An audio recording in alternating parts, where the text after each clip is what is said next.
Detective शेरदिल एक murder mystery है जो बिजनेसमैन पंकज भट्टी बोमन ईरानी की हत्या के इर्द गिर्द घूमती है। भट्टी एक भारतीय मूल के अरबपति की बुदापेस्ट की सड़कों पर हत्या हो जाती है। मामला साधारण लगता है जब हत्यारा कबूल करता है, लेकिन भट्टी की पत्नी राजेश्वरी रत्ना पाठक शाह को शक है कि कहानी में और भी राज छिपे हैं। वो डिटेक्टिव शेरदिल, दिलजीत दोसांझ और उनकी सहयोगी नताशा डायना पेंटी को इस रहस्य को सुलझाने का जिम्मा सौंपती है। जैसे जैसे जांच आगे बढ़ती है, भट्टी की वसीयत सामने आती है जिसमें 80% संपत्ति उनकी बेटी शांति बनिता संधू के प्रेमी पूर्वक अर्जुन तंवर को मिलती है, 10% उनके कुत्ते को और बाकी परिवार को मामूली हिस्सा। हर किरदार के पास हत्या का मकसद है और शेरदिल को इस जाल को सुलझाना है।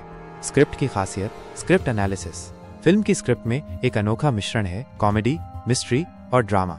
लेखक तिकड़ी ने कोशिश की है कि ये एक नाइव्स आउट जैसी स्टाइलिश और मजेदार वॉर्डनेट बने जिसमें देसी ट्विस्ट हो। शुरुआत आकर्षक है, बुदापेस्ट की खूबसूरत लोकेशंस, शेरदिल का अजीबोगरीब अंदाज और परिवार के आपसी झगड़े दर्शकों का ध्यान खींचते हैं। शेरदिल का किरदार, जो खुद को शर्लॉक, ब्योमकेश और करमचंद का मिश्रण बताता है, अपने मजेदार वन लाइनर्स और माउथ ऑर्गन बजाने की आदत से हल्का फुल्का माहौल बनाता है। उदाहरण के लिए उसका डायलॉग लाल रंग में छिपा लाल रंग रहस्य को और गहरा करता है।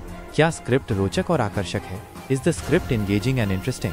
स्क्रिप्ट की शुरुआत रोचक है, खासकर जब शेरदिल अपनी विचित्र हरकतों और इंस्टाग्राम रील्स के साथ जांच शुरू करता है। कॉमेडी और मिस्ट्री का बैलेंस शुरू में अच्छा है, लेकिन जैसे जैसे कहानी आगे बढ़ती है ये एक रस हो जाती है। कुछ किरदार जैसे नताशा और मिखाइल केवल शेरदिल की तारीफ करने के लिए मौजूद लगते हैं, जो स्क्रिप्ट को कमजोर करता है। मर्डर मिस्ट्री का जल्दी ही अनुमान लगाया जा सकता है, खासकर अगर आपने पहले नाइव्स आउट जैसी फिल्में देखी हैं।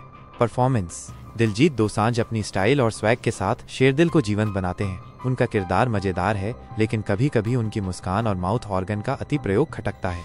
रत्ना पाठक शाह और बनिता संधू अपनी भूमिकाओं में प्रभावशाली हैं, खासकर बनिता की भावनात्मक गहराई। बोमन ईरानी और चंकी पांडे अपने किरदारों को अच्छे से निभाते हैं, लेकिन डायना पेंटी का रोल कमजोर है। सुमीत व्यास का किरदार भी ठीक है, लेकिन स्क्रिप्ट की कमजोरियां उनके परफॉर्मेंस को प्रभावित करती हैं।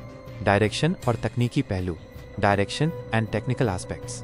रवि चबड़िया का निर्देशन बुदापेस्ट की खूबसूरती को बखूबी कैप्चर करता है। सिनेमेटोग्राफी शानदार है और हर फ्रेम में एक स्टाइलिश लुक है।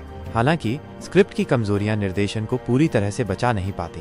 बैकग्राउंड म्यूजिक ठीक है, लेकिन गाने भूलने योग्य हैं। क्या ये देखने लायक है? Is it worth watching? Detective Sherdil की स्क्रिप्ट में एक अनोखी और आकर्षक मर्डर मिस्ट्री बनाने की क्षमता थी, लेकिन यह अपनी महत्वाकांक्षा को पूरा नहीं कर पाती। दिलजीत के प्रशंसक उनके आकर्षण और हल्के फुल्के अंदाज का आनंद लेंगे, लेकिन अगर आप एक तगड़ी और तार्किक मिस्ट्री की उम्मीद कर रहे हैं तो ये फिल्म निराश कर सकती है। यह एक बार देखने योग्य है, खासकर अगर आपको कॉमेडी और मिस्ट्री का मिश्रण पसंद है, लेकिन ये कोई यादगार अनुभव नहीं देती। कहाँ देखें? ZEE5 पर स्ट्रीम करें। ऐसे ही रिव्यूज के लिए चैनल को सब्सक्राइब करना न भूलें। मिलते हैं अगले रिव्यू में।